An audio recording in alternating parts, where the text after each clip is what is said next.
The Iron Fish of Charleston.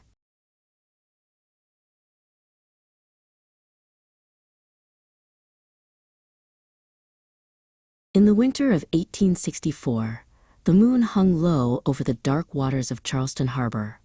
On a hidden dock, a metal giant slept, the CSS H.L. Hunley. It didn't look like a modern ship. It was a rugged, industrial beast made of hammered iron plates and thick, protruding rivets. Silas, the brave commander, stood by the hatch with young Otis, the crew's most determined member. "Tonight, we make history," Silas whispered. Otis nodded, his heart drumming against his ribs like a bird in a cage. They were about to step into a machine that felt more like a giant, hand-forged boiler than a boat. One by one, the crew climbed down into the belly of the Iron Fish. It was a tight, narrow world of shadows and cold metal. Silas took his place at the front, while Otis and the others sat on a long, hard wooden bench. There were no sleek engines here, only the raw strength of their arms and a series of heavy, grease-covered gears. Silas gripped the thick iron hatch handle and pulled it shut with a heavy, echoing clank. The outside world vanished, replaced by the soft, flickering glow of a single tallow candle. "Together now. Crank!" Silas commanded. Otis grabbed the heavy, cold iron bar in front of him. Along with the other men, he began to turn it in a great, rhythmic circle. The external propeller, a simple bronze blade, began to bite into the freezing seawater. The submarine groaned, its iron skin creaking as it dipped its nose. Otis felt the floor tilt as they left the air behind. They were underwater now, moving through a silent, liquid world where only the bravest dared to go. Minutes turned into hours. The air inside the Iron Fish grew thick and warm, smelling of salt and grease. Sweat beaded on Otis's forehead, but he didn't stop his steady rhythm.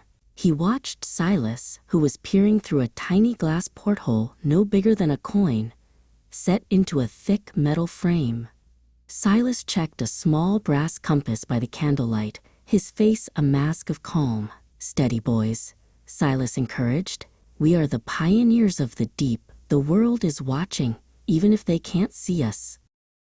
Suddenly, Silas signaled for silence. Through the murky water and the dark night, a giant shape appeared above them. It was the USS Housatonic, a massive wooden warship. To Silas, it looked like a mountain floating on the waves, its hull covered in barnacles.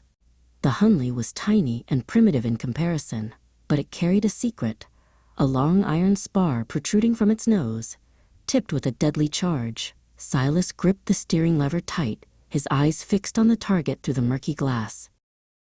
Otis reached for the heavy iron lever that controlled the torpedo spar. His hands were shaking, but his grip was sure on the cold, rusted metal.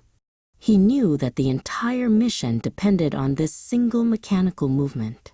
The submarine moved slowly, silently, like an industrial ghost beneath the waves. "Now, Otis," Silas barked.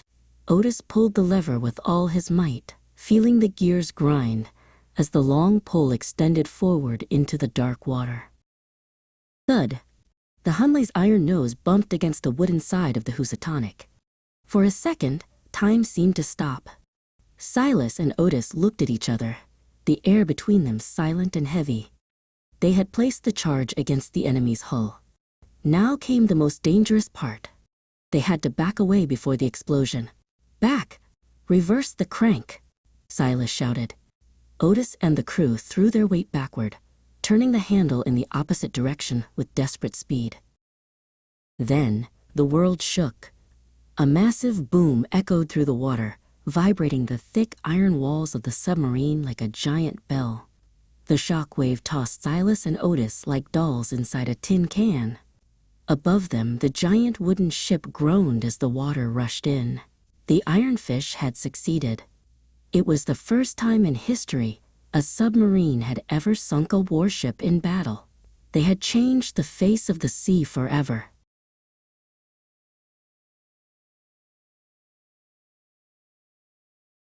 Silas scrambled back to the viewport and lit a small blue lantern with a match. He held it up to the thick glass, signaling to the friends waiting on the distant shore. He was exhausted, and the air was running low, but his heart was full of pride. He watched the blue light reflecting against the dark, murky water outside.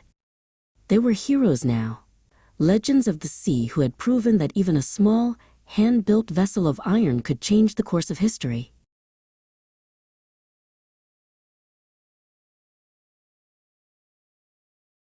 The CSSHL Hunley never made it back to the docks that night.